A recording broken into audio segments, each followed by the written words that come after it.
The Chicago Pile 1 proved that a nuclear chain reaction could be controlled. But that was only the beginning. To build an atomic bomb, they needed a vast supply of enriched uranium, and no one knew how to do it on an industrial scale. I'm Peter Sandberg, and this is Entropy Overload.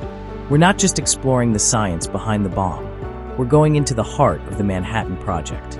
Today, we're exploring the ultimate scientific factory, the secret city of Oak Ridge, Tennessee.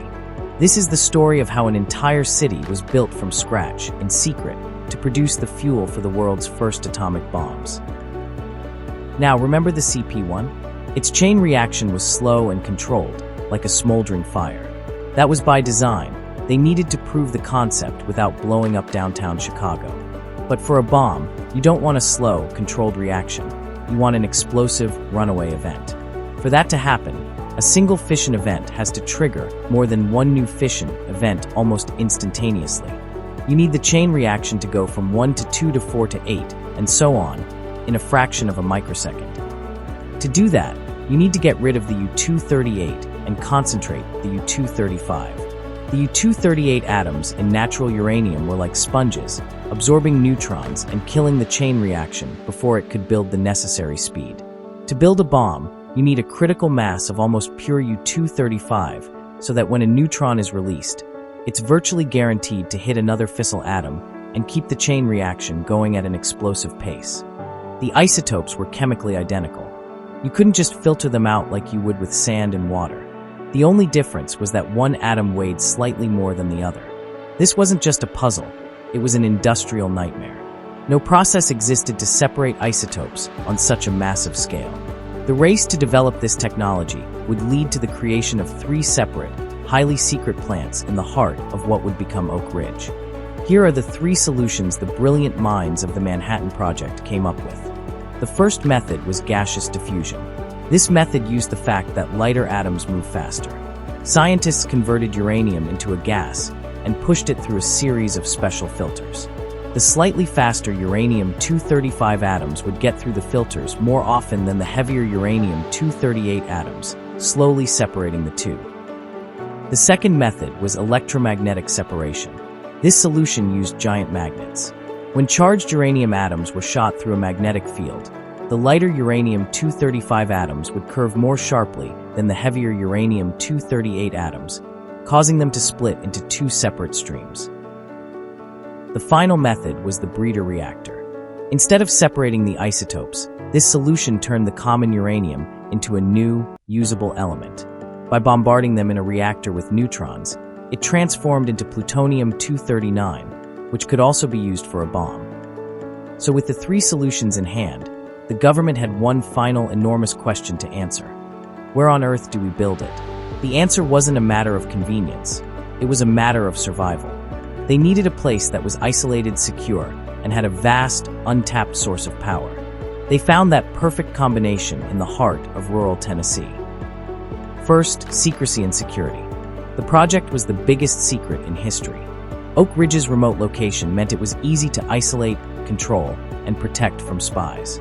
The government bought over 56,000 acres of farmland, an area the size of Washington, D.C., then rerouted roads and limited access, making the entire area a fortress. This secrecy was so profound that many of the thousands of employees working in the plants, and even living in the newly built city, had no idea what the ultimate purpose of their work was. They only knew it was vital to the war effort. Second, space. Building 3 separate, impossibly large industrial plants and a city to house over 75,000 people required an immense amount of land. The remote valleys and plateaus of Tennessee offered more than enough space to construct the sprawling facilities needed for each of the 3 different separation processes. Third, power. Each of the 3 proposed solutions was incredibly energy-intensive. The gaseous diffusion plan alone was projected to require more electricity than the entire city of New York at the time. The Tennessee Valley Authority had already built several massive hydroelectric dams in the area, providing a ready-made, nearly limitless source of power that was essential to the project's success.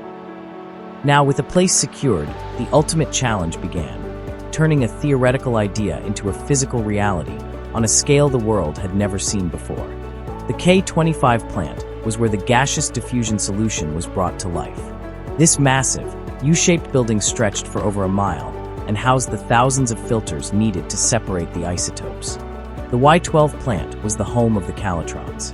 This is where giant magnets were used to bend the paths of the uranium atoms, collecting the lighter uranium-235 into a separate stream. The X-10 plant was the pilot facility for the breeder reactor solution. It proved that the common uranium could be transformed into the bomb-ready element, plutonium. This paved the way for the full-scale reactors at the Hanford site. The work at CP1 was the first step, but the work at Oak Ridge was the next logical and arguably most difficult step. It was a race to turn a scientific theory into a full-scale industrial reality, on a scale the world had never seen before. After years of painstaking secret work, the entire output of this sprawling city of science was a mere 135 pounds of highly enriched uranium. But that small amount was enough. It was a victory not just of science, but of sheer industrial will. The ultimate secret was finally out. With the production of that fuel, the city that didn't exist had officially ushered in the nuclear age, and its legacy continues to drive cutting-edge nuclear research today. If you found the secret history of Oak Ridge as fascinating as I did, please consider hitting that like button and subscribing to Entropy Overload for more deep dives into the science that shaped our world. Thanks for watching, and I'll see you in the next one.